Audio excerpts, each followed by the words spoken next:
ونعوذ بالله من شرور أنفسنا ومن سيئات أعمالنا من يهد الله فلا مضل له ومن يضلل فلا هادي له ونشهد أن لا إله إلا الله وحده لا شريك له ونشهد أن سيدنا وحبيبنا ومولانا محمدا عبده ورسوله الذي أرسله بالحق بشيرا ونذيرا وداعيا إلى الله بإذنه وسراجا منيرا فقد قال الله تعالى في كلامه المجيد وفرقانه الحميد أعوذ بالله من الشيطان الرجيم بسم الله الرحمن الرحيم وقاتلوهم حتى لا تكون فتنة ويكون الدين كله لله فإن انتهوا فإن الله بما يعملون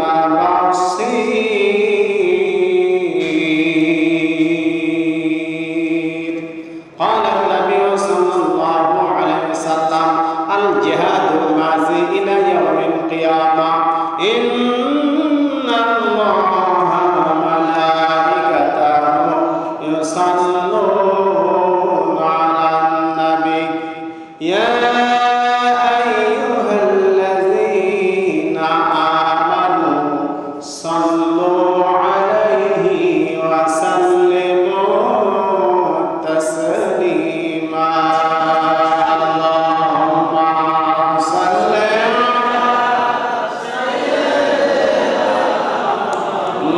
مولانا محمد وعلى آله سيدنا حبيبنا محمد صلى الله عليه وسلم জীবনে কখনো তুমি মিথ্যা বলোনি জীবনে কখনো তুমি মিথ্যা বলোনি তাই তো তোমায় পেতে কাঁদে ধরনি তোমার মতো নেতা পেতে সবাই আকুল হে রাসূল হে রাসূল হে রাসূল আল্লাহুম্মা সাল্লি আলা সাইয়্যিদিনা মাওলানা মুহাম্মদ ওয়া আলা আলি সাইয়্যিদিনা মাওলানা मुहम्मद सल्लल्लाहु अलैहि वसल्लम बातिल से दमीवाने आए आसमान ही हम सोबार कर चुका से इम्तिहान हमारा बलगल मौला बेकमालिही कशफत दुजा बेजमालिही हसनत जमीउ खिसालिही सल्लु अलैहि व आलिही আলহামদুলিল্লাহ সমস্ত প্রশংসা তারিফ মহান আল্লাহ সুবহানাহু ওয়া তাআলার জন্য যার রব্বুল আলামিন আমাদেরকে পবিত্র এই অনুষ্ঠানে আলোচনা শোনার বলার যে আল্লাহ সুযোগ করে দিলেন সে মহান মাহমুদ মাহবুদের দরবারে আমরা সবাই শুকরিয়া আদায় করছি, সবাই করছি আলহামদুলিল্লাহ। লাখো কোটি দরুদ সালাম মানবতার মুক্তির মহান দূত, নির্যাতিত নিপীড়িত মানবতার অন্তরঙ্গ বন্ধু, আমাদের প্রাণপ্রিয় নবী সাইয়্যিদুল মুরসালিন রাহমাতুল লিল আলামিন আশরাফুল আম্বিয়া নবিয়্যে মুকাররম শাফিউল মাশার সাকিয়ে কাউসার জনাবে মুহাম্মদুর রাসূলুল্লাহ সাল্লাল্লাহু আলাইহি ওয়াসাল্লাম আল্লাহর রহমত করুণা বর্ষিত হোক তার প্রাণপ্রিয় সাহাবায়ে কেরামগণের প্রতি, যাদের ত্যাগ এবং কুরবানির বিনিময়ে আমরা দিন ইসলাম পেয়েছি, আল্লাহর কোরআন পেয়েছি, নবীজির সুন্নাহ হাদিস পেয়েছি। এই সমস্ত পবিত্র আত্মাতে আল্লাহর রহমত বর্ষিত হোক। আমরা সকলে বলি আল্লাহুম্মা আমিন। সম্মানিত উপস্থিতি মুসলিম কিরাম, পবিত্র মুহররম মাস আমাদের মাঝে উপস্থিত হয়েছে। এই মুহররম মাসে সংঘটিত হয়েছিল ঐতিহাসিক কারবালার ঘটনা। এই মাসটি ইতিহাসে বহুল আলোচিত মাস। মুহররম শব্দটি আরবি হরম থেকে উৎপত্তি হয়েছে, অর্থ হলো সম্মান বা মর্যাদা। তাহলে মুহররম শব্দের অর্থ কি? সম্মান বা মর্যাদা। মুহররম আরবি শব্দ, এর অর্থে কাবা ঘর তার আশেপাশে নির্ধারিত স্থানকে হেরেম শরীফ বলা হয়।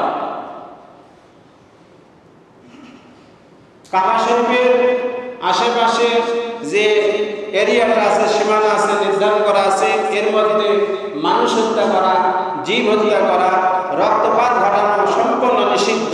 বলেন সুবহানাল্লাহ। এই মাসটির 10 তারিখে আরবিতে আশুরা বলা হয়। আশুরা শব্দ অর্থ হলো 10, তার থেকে আশুরা। আশুরা রোজা রাখতে হবে কয়টি? 2টি রোজা রাখতে হবে। কয়টি রোজা? 2টি রোজা।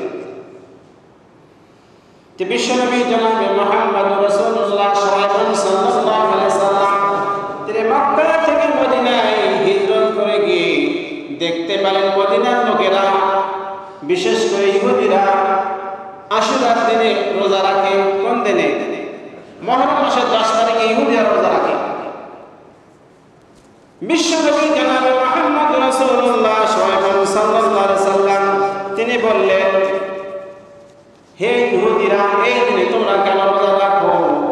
ইহুদিরা বলতেছে, হাযা ইয়াউমুন আযীমুন, এই দিনটি মহান। এই দিনটি কি? মহান, সম্মানিত দিন। এই দিনে আল্লাহ রাব্বুল আলামিন আনজাল্লাহু মুসা কাওমাহু, মুসা সাল্লাল্লাহু তার সাথী সঙ্গীদেরকে ফিরআউনের অত্যাচার থেকে, নির্যাতন থেকে এই দিনে বাঁচিয়ে দিয়েছিলেন। ফিরআউনের দরবার সাথী সহ এই দিনে লোহিত সাগরে ডুবিয়ে মেরেছিলেন। এই জন্য মুসা আলাইহিস সালাম শুকরিয়া জ্ঞাপনার্থে এই দিনে রোজা রেখেছিলেন।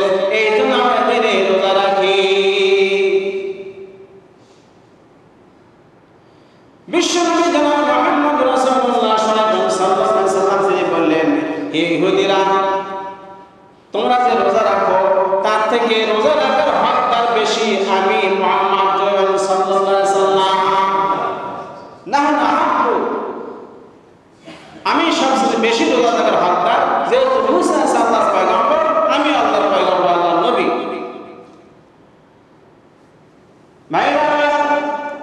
এরপর আল্লাহর নবী উপস্থিত সাহাবায়ে কেরামদেরকে আশুরার এই মুহররমের রোজা রাখার নির্দেশ দিলেন, নিজেও রোজা রাখলেন। বলেন সুবহানাল্লাহ। প্রশ্ন করা হয়েছে, নবীজি কি ইহুদিদের অনুসরণ করেছেন? ইহুদিরা তো এই দিনে রোজা রেখেছেন। না, আল্লাহর নবী ইহুদিদের অনুসরণ অনুকরণ করেন নাই, বরং মুসা আলাইহিস সালাম এই দিন রোজা রেখেছিলেন। সেই জন্য আল্লাহর নবী মুহাম্মদ রাসূলুল্লাহ সাল্লাল্লাহু আলাইহি সাল্লাম তিনি এই আশুরার দিনে রোজা রেখেছেন। বলেন সুবহানাল্লাহ। এরপর দ্বিতীয় উত্তর হলো, আল্লাহর নবী মক্কায় থাকাকালীন রমজানের রোজা ফরজ হওয়ার পূর্বে আল্লাহর নবী এই পবিত্র মুহররম মাসের 10 তারিখে আশুরা রোজা পালন করতেন।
ফরজের পর্যায়ে নয়, বরং এখন নফল পর্যায়ে রয়েছে। কি পর্যায়ে?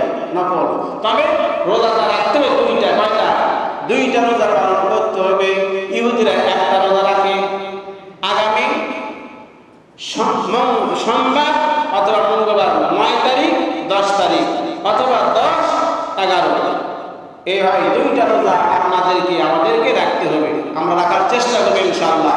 সম্মানিত উপস্থিতি, মুসলিম কিরাম, আমি বলছিলাম মুহররম মাস অত্যাধিক গুরুত্বপূর্ণ মাস। অনেক ঐতিহাসিক ঘটনা এই মাসে সংঘটিত হয়েছে। আল্লাহ রাব্বুল আলামিন এই পৃথিবী সৃষ্টি সূচনা করেছেন মুহররম মাসের 10 তারিখে। এই মুহররম মাসের 10 তারিখে পৃথিবী ধ্বংস হয়ে যাবে। আদম আলাইহিস সালাম জান্নাত থেকে তাকে মুহররম মাসের 10 তারিখে দুনিয়ায় পাঠানো হয়েছে। হযরতে নূহ আলাইহিস সালামের কিস্তি ভাসতে ভাসতে সেই দুটি পানির নম্বর নিয়েছিলেন মুহররম মাসের 10 তারিখে। বলেন সুবহানাল্লাহ। আল্লাহর পয়গম্বর হযরতে ইদ্রিস আলাইহিস সালাম মুহররম মাসের 10 তারিখে আল্লাহর জান্নাতে চলে গেছে। বলেন সুবহানাল্লাহ। এইভাবে আমরা দেখতে পাই হযরতে ইব্রাহিম আলাইহিস সালাম তাকে আল্লাহ রাব্বুল আলামিন নমরুদের আগুন থেকে এই মুহররম মাসের 10 তারিখে বের করে দিয়েছিলেন। বলেন সুবহানাল্লাহ। এরপরে হযরতে সুলাইমান আলাইহিস সালামকে রাজত্ব দিয়েছিলেন মুহররম মাসের 10 তারিখে। ইউনূস আলাইহিস সালাম মাছের পেট থেকে 10 তারিখে মুক্তি পেয়েছিলেন। এরপরে হযরতে জাকারিয়া, হযরতে আইয়ুব আলাইহিস সালাম দীর্ঘ 18 বছর রোগে জর্জরিত ছিলেন।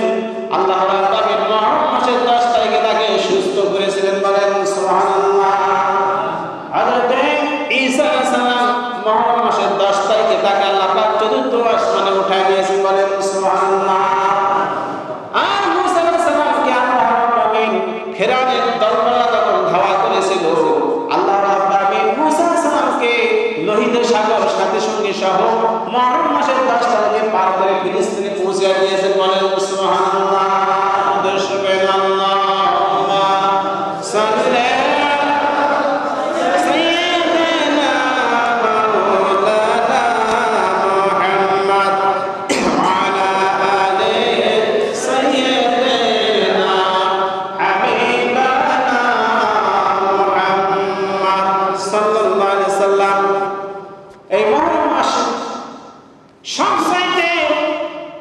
মর্মান্তিক দুঃখজনক বেদনাদায়ক ঘটনা সংঘটিত হয়েছিল ঐতিহাসিক কারবালার প্রান্তরে।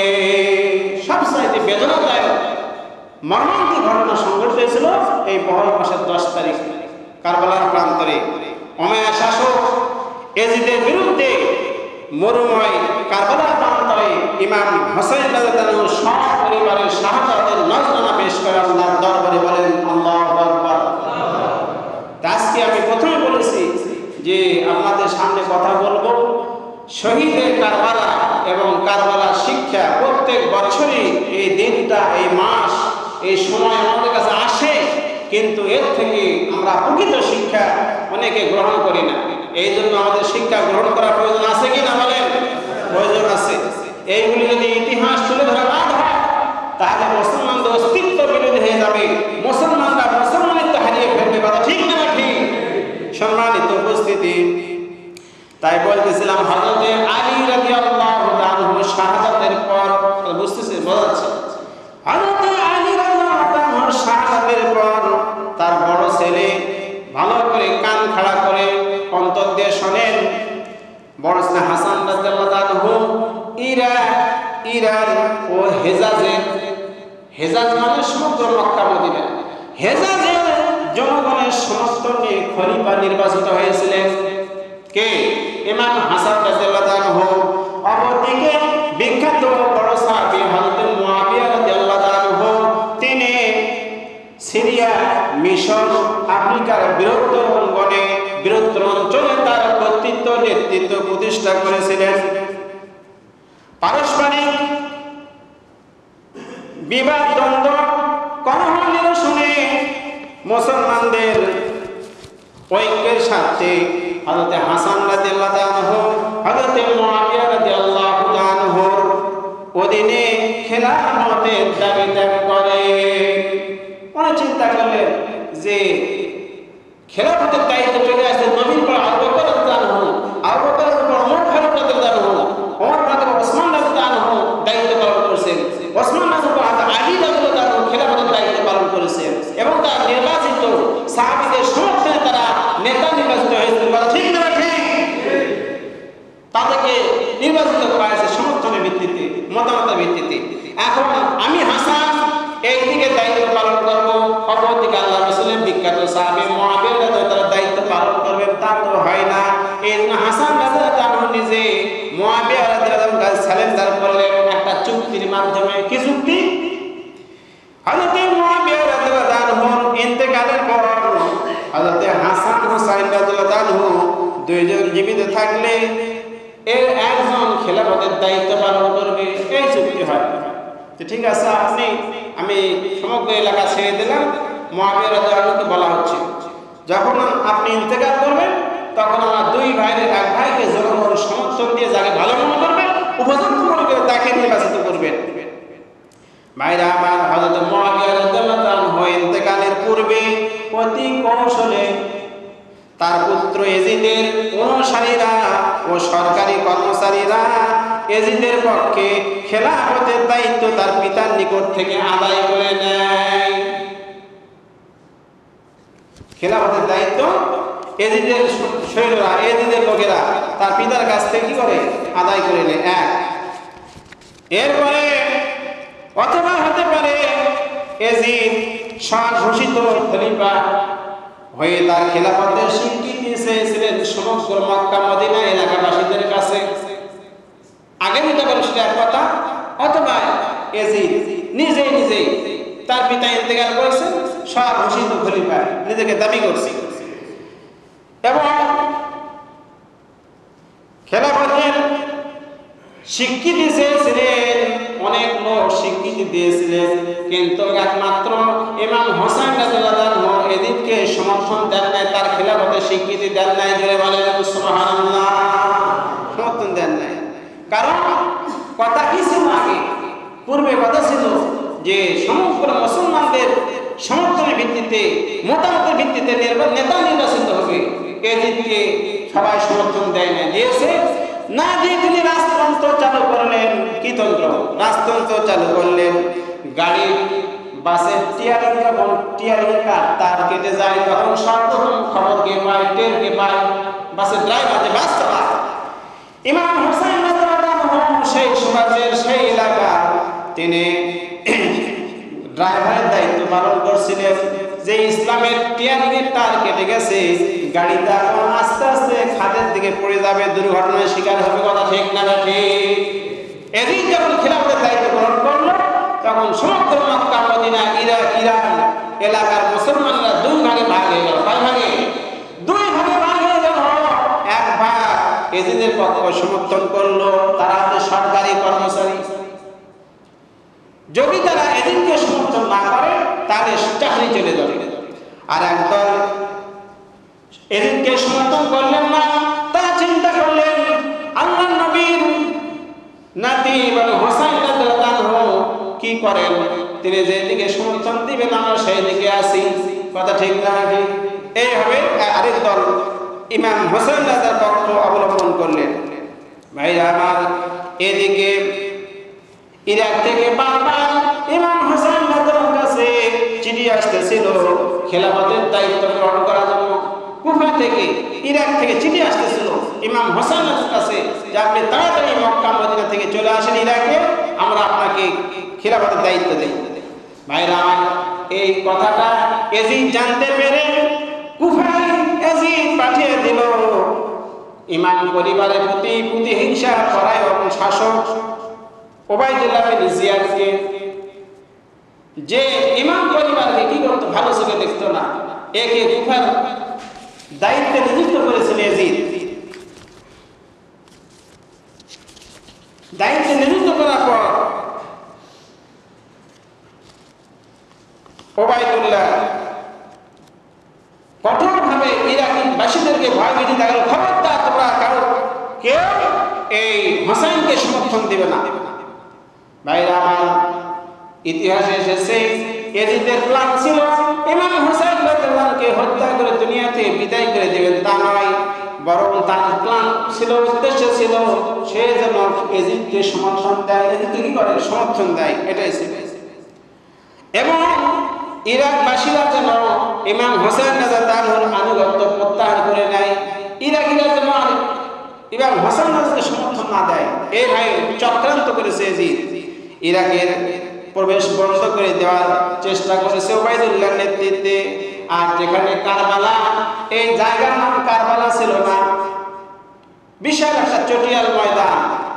ইমাম হোসেন রাদিয়াল্লাহু ইরাকে যাওয়ার পর বুঝতে পারলে তার বিপদ সামনে, বিপদ সামনে। এই জন্য আরবিতে বলা হয় কারিবুল নিকটে, বালা মানে বিপদ, অতি নিকটে আমার বিপদ। এই জন্য এটাকে সহজ ভাষায় বলা হয় কারবালা। কারিবুল বালা মানে নিকটেই বিপদ, এটা সহজ ভাষায় বলা হয় কারবালা, সেখান থেকে নামটা এসেছে কারবালা। ভাইরা আমার, হযরত ইমাম হোসেন রাদিয়াল্লাহু আনহু যে কারবালা ময়দানে শাহাদাতের মানদণ্ড পেশ করবেন, আল্লাহর নবী জীবিত থাকাকালীন ভবিষ্যৎবাণী করেছিলেন। তার কিতাবে এসেছে, বাইহাকী শরীফের বর্ণনা, উম্মে ফজল রাদিয়াল্লাহু তাআলা উনি বলতেছেন, আমি এক রাত্রিতে ভীতিপূর্ণ স্বপ্ন দেখলাম। সকালবেলা উঠে আল্লাহর নবীর দরজায় বলি, ইয়া রাসূলুল্লাহ, আমি রাতে স্বপ্নে দেখতে পেলাম আপনার শরীর থেকে একটা গোশতের টুকরা ছিন্ন হয়ে আমার কোলে এসেছে। নবীজি বলে, উম্মে ফজল, ফজলের মা, তোমার ভয় পাওয়ার কোনো কারণ নাই, দুশ্চিন্তার কোনো কারণ নাই। অচিরে ভবিষ্যতে আমার কলিজার টুকরা মা, নয়নের পুতলি মা ফাতেমার গর্ভে এমন এক সন্তান জন্মগ্রহণ করবে, যে সন্তান আপনার কোলে বেশিরভাগ থাকবে। বলে সুবহানাল্লাহ, আপনার কোলে থাকবে, ভয় পাবে। ভাইরা আমার, এরপর যখন ফাতেমা রাদিয়াল্লাহু আনহা ইমাম হোসেনকে জন্মদিন প্রসব করলেন, ছোটবেলায় ইমাম হোসেন রাদিয়াল্লাহু আনহু উম্মুল ফজলের কোলে বেশিরভাগ থাকতেন। বলেন সুবহানাল্লাহ, নবীজির কথা 100% সত্য, তার কোলে বেশিরভাগ থাকতেন। উম্মুল ফজল বর্ণনা করতেছেন, আমি হোসেন রাদিয়াল্লাহু আনহুকে একদিন কোলে নিয়ে আল্লাহর নবীর দরবারে গেলাম, গিয়ে নবীজিকে সালাম করলাম, সালাম দিলাম, নবীজি সালামের জবাব দিলেন। এরপর ইমাম হোসেন রাদিয়াল্লাহু আনহুকে নবীজির কোলে দিলাম। নাতিকে দেখে নবীজি খুব খুশি, মহব্বত করতে ভালোবাসতেন, কোলে নিলেন। উম্মুল ফজল বলতেছেন, নবীজি হোসেনকে কোলে নিয়ে আসেন, আমি অন্যদিকে তাকায় আছি। কিছুক্ষণ পর নবীজির নুরানি চেহারা দিকে তাকিয়ে দেখি হোসেনকে কোলে নিয়ে নবীজির দুই চোখ থেকে ঝরঝর করে পানি ঝরতেছে, নবীজি কাঁদতেছে। আমি অবাক হয়ে গেলাম, ভারাক্রান্ত হয়ে গেলাম, চিন্তিত হলাম। জিজ্ঞাসা করলাম, ইয়া রাসূলুল্লাহ, ইয়া হাবিবাল্লাহ, আপনি কেন কাঁদতেছেন নাতিকে কোলে নিয়ে? আল্লাহর নবী জবাব দিলেন, হে উম্মুল ফজল, তুমি জানো না এইমাত্র জিবরাইল আমিন আমার কাছে এসে সংবাদ দিল, হে আল্লাহর নবী, আপনার নাতিকে আপনার উম্মতের লোকেরা কারবালার ময়দানে কতল করবে, হত্যা করবে। এই কথা শুনে কেউ চোখে পানি ধরে রাখতে পারবে? বলে কেউ পানি ধরে রাখতে পারবে না। নাতি কোলে আছে, নবীজি চোখে পানি ধরে রাখতে পারলেন না। নবীজি বললেন, হে উম্মুল ফজল, শুধু ফেরেশতা জিবরাইলের কথাই বলে শেষ করেন নাই, বললেন, হে আল্লাহর নবী, দেখেন ইমাম হোসেনের রক্ত যে মাটিতে পড়বে, সে রক্ত মাখা মাটি আমাকে দেখাবে। নবীজি বলছেন, ভবিষ্যতে আমার এই পুত্রকে আমার উম্মতের লোকেরা কতল করে হত্যা করবে, তিনি শাহাদাত বরণ করবে। তাই ইতিহাসে এসেছে, আব্দুল আজিজ দেওবন্দি রাহমাতুল্লাহ আলাইহি বলেছেন, ইমাম হোসেন রাদিয়াল্লাহু আনহু 680 খ্রিস্টাব্দে কারবালা প্রান্তরে শহীদ হয়ে যাবেন। এই কথাটা সাহাবায়ে কেরাম যারা জীবিত ছিলেন সবাই জানতেন, নবী পরিবারের সকল সদস্য জেনেছিলেন। বলেন সুবহানাল্লাহ, নবীর ভবিষ্যৎবাণী কি হয়েছে, বাস্তবায়িত হয়েছে। তাই বলতেছিলাম যে ইমাম হোসেন রাদিয়াল্লাহু তার পরিবার সহ সাথী সঙ্গী সহ যখন ইরাকে এলেন, নিকটে বিপদ কারিবুল বালা কারবালা, এখানে এসে তিনি অবস্থান করতেছিলেন। আর এজিদ কিন্তু কুফার গভর্নরকে পাঠাইছে ওবায়দুল্লাহ বিন জিয়াদকে, সে ইমাম হোসেনকে বিভিন্নভাবে টর্চারিং করতেছে। পানি ফোরাতের পানি বন্ধ করে দেব, তারপরে মারধর করা হবে, শাস্তি দেওয়া হবে, তাড়াতাড়ি এজিদকে স্বীকার করে নাও, শিক্ষিত দাও। ইমাম হোসেন কে শেষ পর্যন্ত তারা চিঠি দিল এজিদের পক্ষ থেকে ওবায়দুল্লাহর মাধ্যমে চিঠি দিল, তুমি তাড়াতাড়ি সিদ্ধান্ত নাও। মুহররম মাসের 9 তারিখে 9 তারিখে চিঠি দিল, এজিদকে তুমি মানবে কি মানবে না, দুইটার একটা জবাব দিতে হবে, হ্যাঁ কি না। কিতাবে এসেছে হযরত হাসান রাদিয়াল্লাহু আনহু যেখানে তাবু খাটিয়েছিলেন, অবস্থান করতেছিলেন, এই এজিদের দাওয়া ওবায়দুল্লাহর নেতৃত্বে যে চিঠিটা তিনি পেয়েছিলেন, তার হাতে চিঠি পেয়েছিলেন, সেই চিঠি নিয়ে তাবুতে গেলেন। গিয়ে সদস্য যারা 70 থেকে 72 জন পরিবারের সদস্য, তাদেরকে চিঠি পড়ে শোনালেন যে তোমরা এজিদকে স্বীকৃতি দিবে কি দিবে না। তখন ইমাম হোসেন যখন এই কথা বলতেছিলেন, উপস্থিত পরিবারের সবাই বলেন না, আমাদের যদি জীবন চলে যায় তবুও রাষ্ট্রকে আমরা সমর্থন দিতে পারি না নবীজির আদর্শ বাদ দিয়ে। নবীজির আদর্শ হচ্ছে সুন্নাহ, গণতান্ত্রিক ভিত্তিতে, সমর্থনের ভিত্তিতে, রায়ের মাধ্যমে নেতা নির্বাচিত হবে। আর এজিদ তো সেভাবে হয় নাই, কাজে আমরা এজিদকে সমর্থন দিতে পারি না। এই অবস্থায় এই কথাবার্তা বলে 9 তারিখ রাত্রিবেলায় যখন সবাই ঘুমিয়ে গেছে, ইমাম হোসেন রাদিয়াল্লাহু আনহু তার তো ঘুম নাই, একটু তন্দ্রা ভাব এসেছে।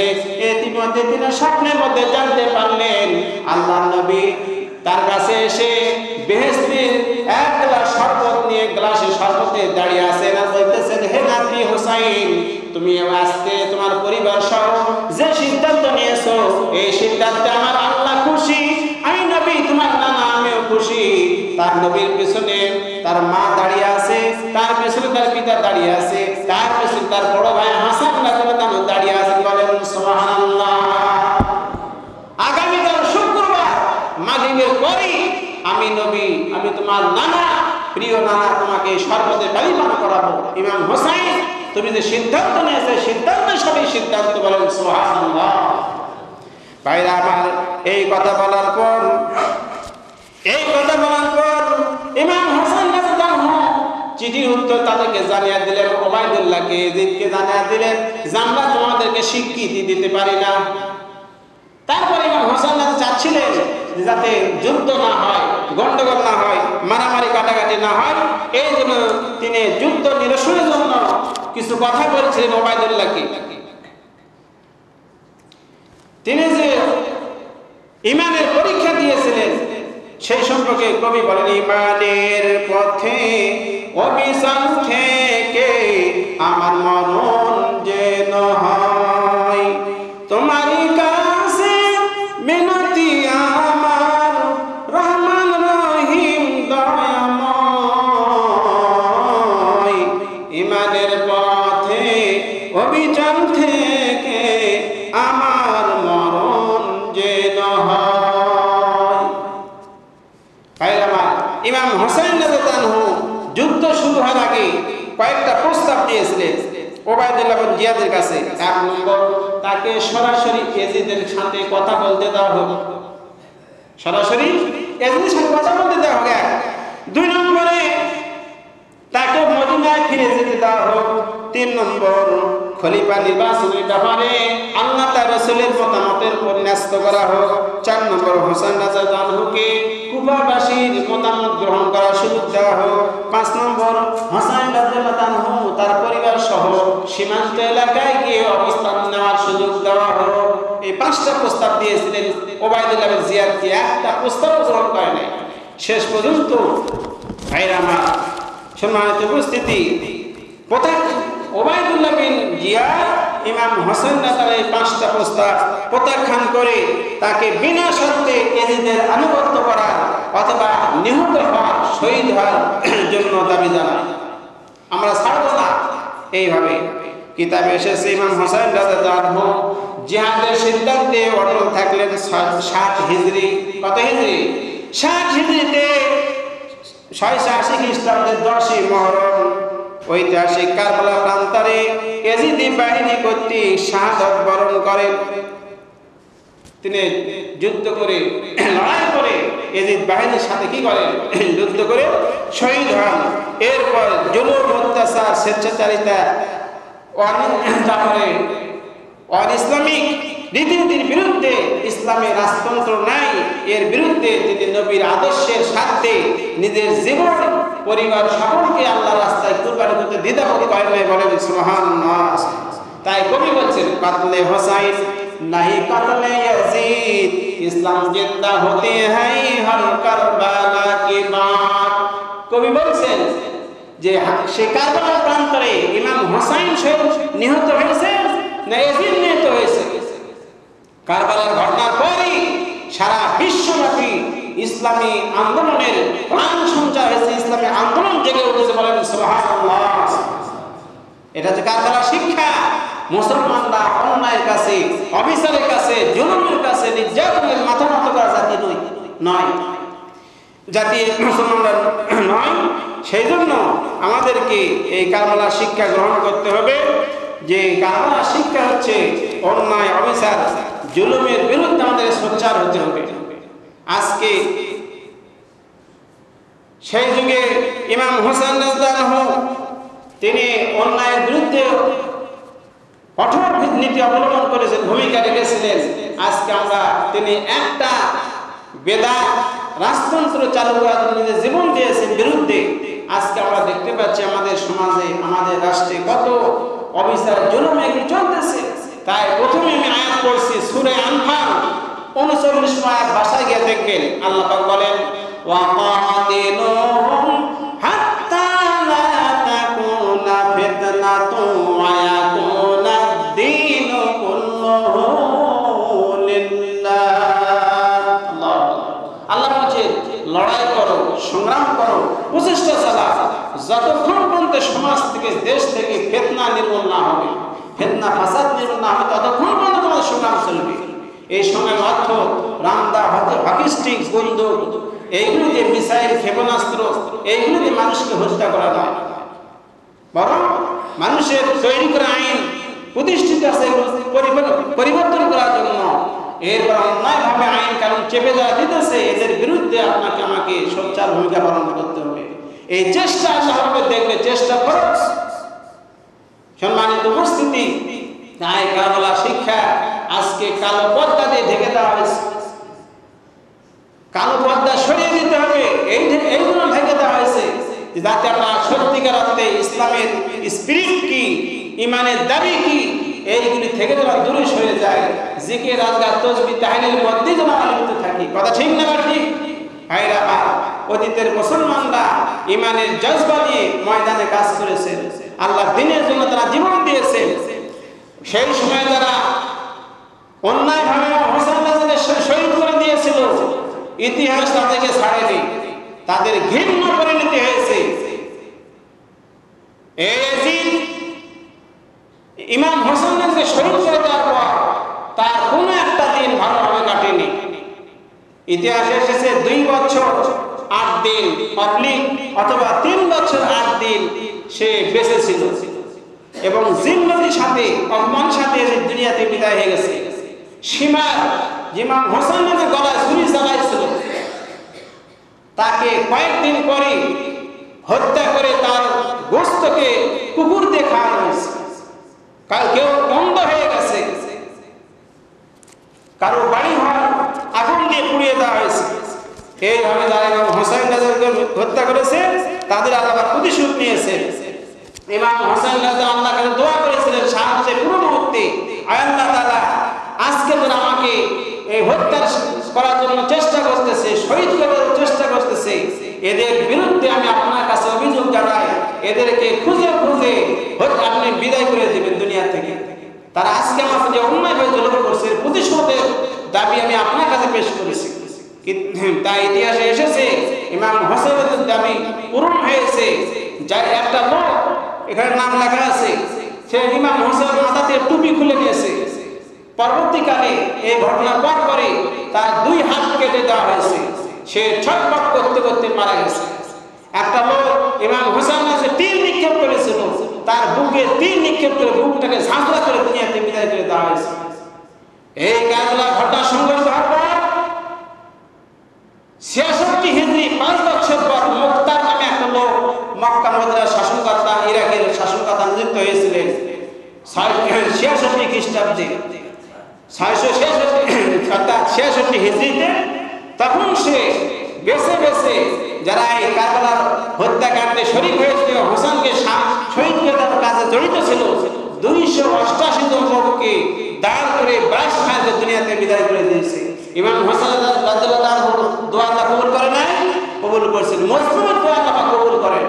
সেই জন্য আমাদের ভয়ের কোনো কারণ নাই, চিন্তার কোনো কারণ নাই। আল্লাহ বলছেন তোমরাই জয়লাভ করবে, বিজয় হবে। ওয়ালা তাহিনু ওয়ালা তাহজানু ওয়া আনতুমুল আ'লাউনা ইন কুনতুম মুমিনিন। আল্লাহু আকবার। আল্লাহ কোনো ভয় নাই, কোনো চিন্তার কারণ নাই, তোমরাই বিজয় লাভ করবে, তোমরা আল্লাহর পছন্দের বান্দা হতে পারবে যদি তোমরা মুমিন হও। আমার আলোচনা শেষের দিকে সম্মানিত উপস্থিতি, তাই আমাদের ঈমানের পরীক্ষায় উত্তীর্ণ হতে হবে। ঈমান আমাদের এমন পর্যায়ে গেছে, কবি বলেন যে ঈমান প্রয়োজনে জ্বলে ওঠে না, যে ঈমান সত্য ন্যায়ের কথা বলে না, যে ঈমান বাস্তবে নাই, যে ঈমান অন্তরে নাই, যে ঈমান শুধু মুখে ফুটায় কথার বলি, কথার বলি কি করে বলো তারে ঈমান বলি। কথা ঠিক কিনা? ঈমান প্রয়োজনে কথা বলতে হবে, সত্যের পক্ষে অবস্থান করতে হবে।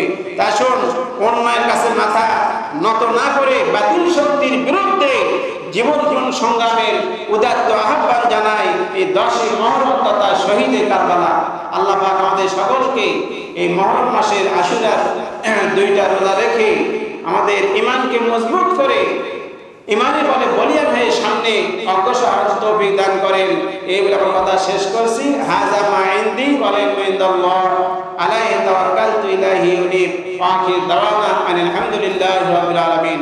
আমার কাছে একটা চিঠি আছে আপনাদের পার্শ্ববর্তী মাদ্রাসা সাজাপুর ফুলতলা ফাজিল মাদ্রাসায় আগামী 9 সেপ্টেম্বরে চিঠি দিল, তুমি তাড়াতাড়ি সিদ্ধান্ত নাও। মুহররম মাসের 9 তারিখে 9 তারিখে চিঠি দিল, এজিদকে তুমি মানবে কি মানবে না, 2টার একটা জবাব দিতে হবে, হ্যাঁ কি না।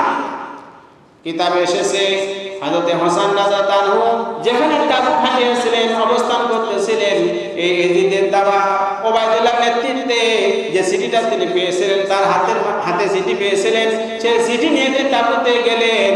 গিয়ে সদস্য যারা 70 থেকে 72 জন পরিবারের সদস্য, তাদেরকে চিঠি পড়ে শোনালেন যে তোমরা এজিদকে স্বীকৃতি দিবে কি দিবে না। তখন ইমাম হোসেন যখন এই কথা বলতেছিলেন, উপস্থিত পরিবারের সবাই বলেন না, আমাদের যদি জীবন চলে যায় তবুও রাষ্ট্রকে আমরা সমর্থন দিতে পারি না নবীজির আদর্শ বাদ দিয়ে। নবীজির আদর্শ হচ্ছে সুন্নাহর চেয়ে গণতান্ত্রিক ভিত্তিতে, সমর্থনের ভিত্তিতে, রায়ের মাধ্যমে নেতা নির্বাচিত হবে। আর এজিদ তো সেভাবে হয় নাই, কাজে আমরা এজিদকে সমর্থন দিতে পারি না। এই অবস্থায় এই কথাবার্তা বলে 9 তারিখ রাত্রিবেলায় যখন সবাই ঘুমিয়ে গেছে, ইমাম হোসেন রাদিয়াল্লাহু আনহু তার তো ঘুম নাই, একটু তন্দ্রা ভাব এসেছে। ইতিমধ্যে তিনি স্বপ্নের মধ্যে জানতে পারলেন আল্লাহর নবী তার কাছে এসে বেহেশতের এক গ্লাস শরবত নিয়ে গ্লাসে শরবতে দাঁড়িয়ে আছেন আর বলতেছেন, হে নাতি হোসাইন, তুমি আজকে তোমার পরিবার সহ যে সিদ্ধান্ত নিয়েছো, এই সিদ্ধান্তে আমার আল্লাহ খুশি, আমি নবী তোমার নানা আমিও খুশি। তার নবীর পিছনে তার মা দাঁড়িয়ে আছে, তার পিছনে তার পিতা দাঁড়িয়ে আছে, তার পিছনে তার বড় ভাই হাসান রাদিয়াল্লাহু আনহু দাঁড়িয়ে আছে। বলেন সুবহানাল্লাহ। আগামীকাল শুক্রবার মাগরিবের পরেই আমি নবী, আমি তোমার নানা, প্রিয় নানা, তোমাকে শরবতে পানি পান করাবো। ইমাম হোসেন, তুমি যে সিদ্ধান্ত নিয়েছে সিদ্ধান্ত সবই সিদ্ধান্ত। বলেন সুবহানাল্লাহ। ভাইরা আমার, এই কথা বলার পর ইমাম হোসেন রাদিয়াল্লাহু আনহু চিঠির উত্তর তাদেরকে জানিয়ে দিলেন, ওবাইদুল্লাহকে, এজিদকে জানিয়ে দিলেন যে আমরা তোমাদেরকে স্বীকৃতি দিতে পারি না। তারপরে ইমাম হোসেন চাচ্ছিলেন যাতে যুদ্ধ না হয়, গন্ডগোল না হয়, মারামারি কাটাকাটি না হয়, এই জন্য তিনি যুদ্ধ নিরসনের জন্য কিছু কথা বলছিলেন ওবাইদুল্লাহকে। তিনি যে ঈমানের পরীক্ষা সেই সম্পর্কে কবি বলেন, ইমানের পথে অবিচল থেকে আমার মরণ যেন হয়, তোমারই কাছে মিনতি আমার রহমান রহিম দয়াময়। ইমানের পথে অবিচল থেকে আমার মরণ যেন হয়। ইমাম হোসেন রাদিয়াল্লাহু যুদ্ধ শুরু হওয়ার আগে কয়েকটা প্রস্তাব দিয়েছিলেন ওবায়দুল্লাহ বিন জিয়াদের কাছে। এক নম্বর, তাকে সরাসরি ইয়াজিদের সাথে কথা বলতে দেওয়া হোক, সরাসরি ইয়াজিদের সাথে কথা বলতে দেওয়া হোক। দুই নম্বরে, তাকে মদিনায় ফিরে যেতে দেওয়া হোক। তিন নম্বর, খলিফা নির্বাচনের ব্যাপারে আল্লাহ তার রাসূলের মতামতের উপর ন্যস্ত করা হোক। 4 নম্বর, হোসেন রাদিয়াল্লাহুকে কুফাবাসীর মতামত গ্রহণ করার সুযোগ দেওয়া হোক। 5 নম্বর, হোসেন রাদিয়াল্লাহু তার পরিবার সহ সীমান্ত এলাকায় গিয়ে অবস্থান নেওয়ার সুযোগ দেওয়া হোক।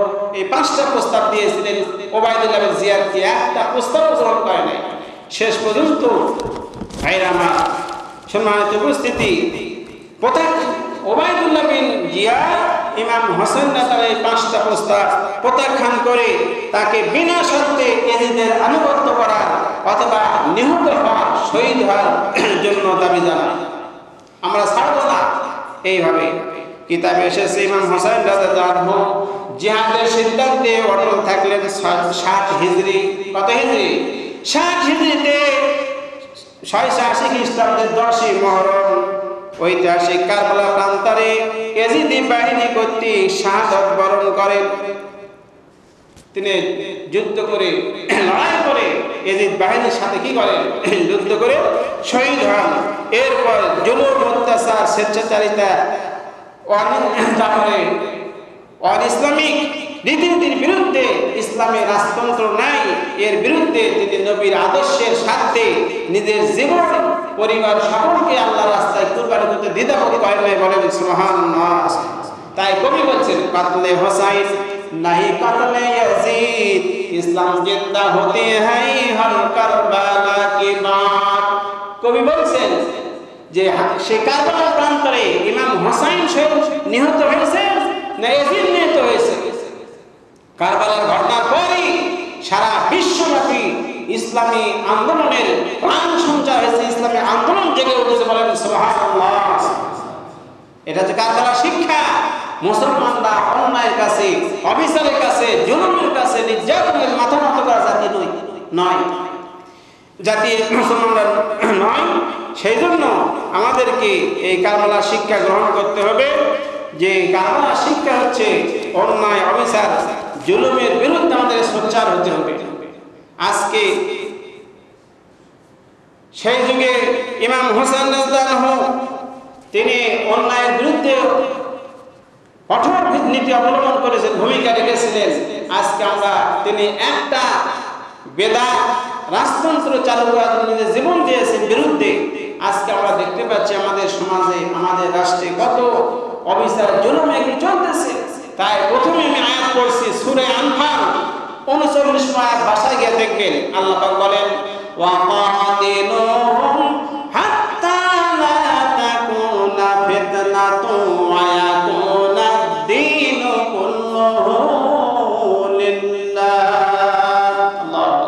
আল্লাহ বলছে লড়াই করো, সংগ্রাম করো, প্রচেষ্টা চালাও, যতক্ষণ পর্যন্ত সমাজ থেকে, দেশ থেকে ফিতনা নির্মূল না হবে, ফিতনা ফাসাদ নির্মূল না হবে, ততক্ষণ পর্যন্ত তোমাদের সংগ্রাম চলবে। এই সংগ্রামের অর্থ রামদা, হকিস্টিক, বন্দুক, এইগুলো যে মিসাইল, ক্ষেপণাস্ত্র, এইগুলো যে মানুষকে হত্যা করা নয়, বরং মানুষের তৈরি করা আইন প্রতিষ্ঠিত আছে পরিবর্তন করার জন্য। এরপর অন্যায়ভাবে আইন কানুন চেপে যাওয়া দিতেছে, এদের বিরুদ্ধে আপনাকে আমাকে সোচ্চার ভূমিকা পালন করতে হবে। এই চেষ্টা আল্লাহ দেখবে, চেষ্টা খরচ। সম্মানিত উপস্থিতি, তাই কারবালা শিক্ষা আজকে কালো পর্দা দিয়ে ঢেকে দেওয়া হয়েছে।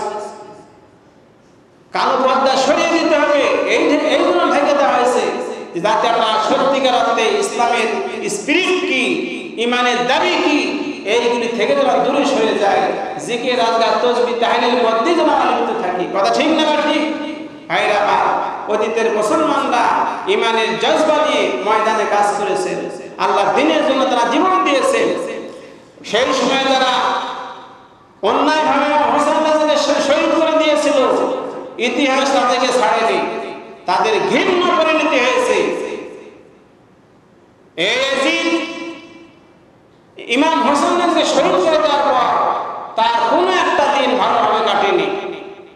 ইতিহাসে এসেছে 2 বছর 8 দিন অথবা 3 বছর 8 দিন সে বেঁচে ছিল এবং জিল্লতির সাথে অপমানের সাথে দুনিয়াতে বিদায় হয়ে গেছে। সীমার ইমাম হোসেন রাজার গলায় ছুরি চালাইছিল, তাকে কয়েকদিন পরে হত্যা করে তার গোশতকে কুকুর দিয়ে খাওয়া হয়েছে।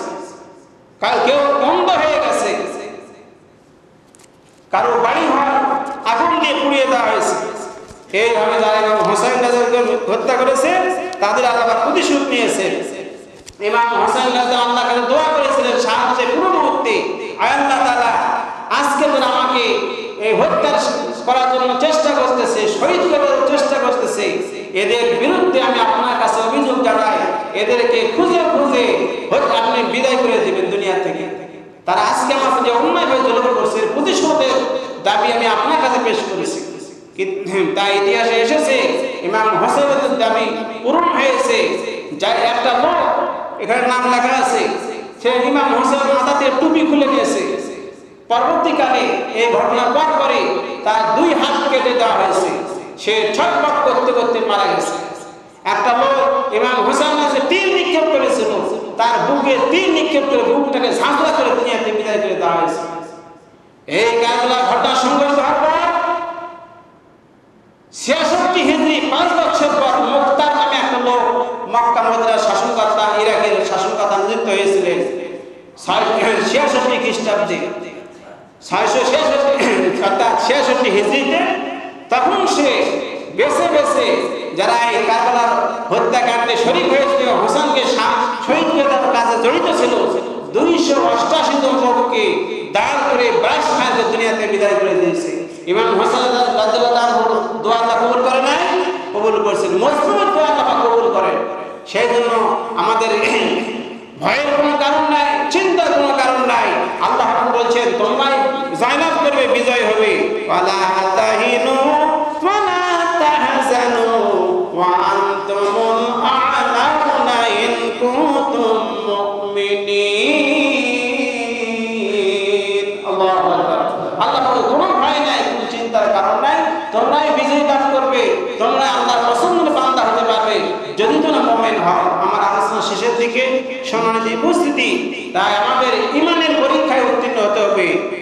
ইমান আমাদের এমন পর্যায়ে গেছে, কবি বলেন যে ইমান প্রয়োজনে জ্বলে ওঠে না, যে ইমান সত্য ন্যায়ের কথা বলে না, যে ইমান বাস্তবে নাই, যে ইমান অন্তরে নাই, যে ইমান শুধু মুখে ফুটায় কথার বলি, কি করে বলো তারে ইমান বলি। কথা ঠিক কিনা? ইমান প্রয়োজনে কথা বলতে হবে, সত্যের পক্ষে অবস্থান করতে হবে। তা শোন, অন্যায়ের কাছে মাথা নত না করে বাতিল শক্তির বিরুদ্ধে জীবন সংগ্রামের উদাত্ত আহ্বান জানাই এই 10ই মুহররম তথা শহীদে কারবালা। আল্লাহ পাক আমাদের সকলকে এই মুহররম মাসের আশুরার 2টা রোজা রেখে আমাদের ইমানকে মজবুত করে ইমানের বলে বলিয়ান হয়ে সামনে অগ্রসর হওয়ার তৌফিক দান করেন। এই বলে আমার কথা শেষ করছি। হাযা মা ইনদি ওয়া লা ইনদাল্লাহ আলাইহি তাওয়াক্কালতু ইলাইহি উনীব। ওয়া আখির দাওয়ানা আনিল হামদুলিল্লাহি রাব্বিল আলামিন।